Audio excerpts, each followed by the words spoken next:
सभी को जय मसीह की। आज हम पढ़ेंगे मत्ती अध्याय 19, तलाक के विषय यीशु की शिक्षा। जब यीशु ये बातें कह चुका तो गलील से चला गया और यरदन के पार यहूदिया के प्रदेश में आया। तब बड़ी भीड़ उसके पीछे हो ली और उसने वहां उन्हें चंगा किया। तब फरीसी उसकी परीक्षा करने के लिए पास आकर कहने लगे, क्या हर एक कारण से अपनी पत्नी को त्यागना उचित है? उसने उत्तर दिया, क्या तुमने नहीं पढ़ा कि जिसने उन्हें बनाया उसने आरंभ से नर और नारी बनाकर कहा, इस कारण मनुष्य अपने माता पिता से अलग होकर अपनी पत्नी के साथ रहेगा और वे दोनों एक तन होंगे।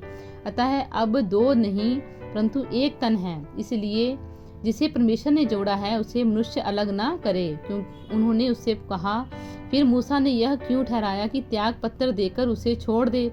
उसने उनसे कहा, मूसा ने तुम्हें मन की कठोरता के कारण तुम्हें अपनी पत्नी को छोड़ देने की आज्ञा दी, परंतु आरंभ से ऐसा नहीं था। और मैं तुमसे कहता हूँ कि जो कोई व्यभिचार को छोड़ और किसी कारण से अपनी पत्नी को त्याग कर दूसरी से विवाह करेगा वह व्यभिचार करता है, और जो उसे छोड़ी हुई से विवाह करे वह भी व्यभिचार करता है। चेलों ने उससे कहा, यदि पुरुष या स्त्री के साथ ऐसा संबंध है तो विवाह करना अच्छा नहीं। उसने उससे कहा, सब यह वचन ग्रहण नहीं कर सकते, केवल वे जिनको यह दान दिया गया, क्योंकि कुछ नपुंसक ऐसे हैं जो माता के गर्भ से ही जन्मे, और कुछ नपुंसक ऐसे जिन्हें मनुष्य ने नपुंसक बनाया, और कुछ नपुंसक ऐसे हैं जिन्होंने स्वर्ग के राज्य के लिए अपने आप को नपुंसक बनाया। जो इसको ग्रहण कर सकता है वह ग्रहण करे। बालकों को आशीर्वाद। तब लोग बालकों को उसके पास लाए और वह उन पर हाथ रखे और प्रार्थना करे, पर चेलों ने उन्हें डांटा। यीशु ने कहा, बालकों को मेरे पास आने दो और उन्हें मना ना करो, क्योंकि स्वर्ग का राज्य ऐसों ही का है। और वह उन पर हाथ रखकर वहां से चला गया। धनी युवक और अनंत जीवन। एक मनुष्य यीशु के पास आया और उससे कहा, हे गुरु, मैं कौन सा भला काम करूं कि अनंत जीवन पाऊं?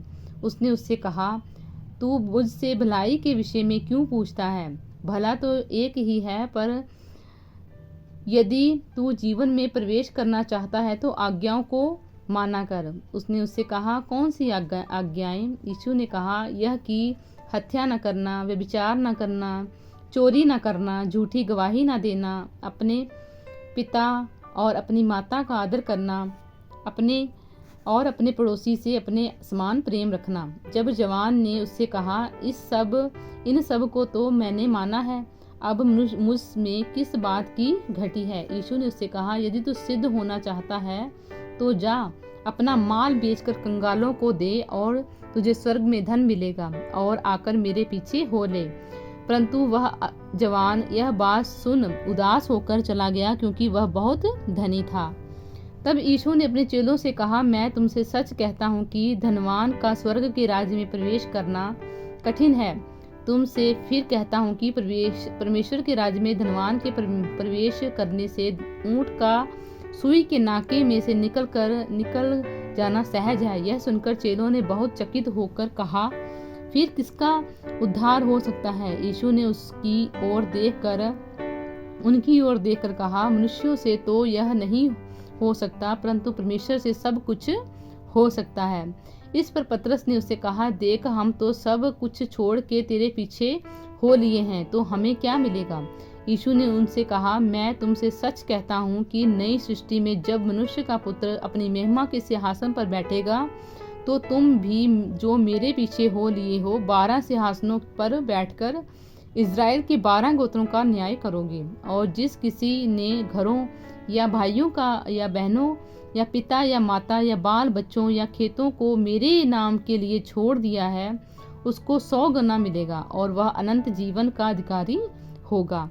परंतु बहुत से जो पहले हैं पिछले होंगे, और जो पिछले हैं पहले होंगे।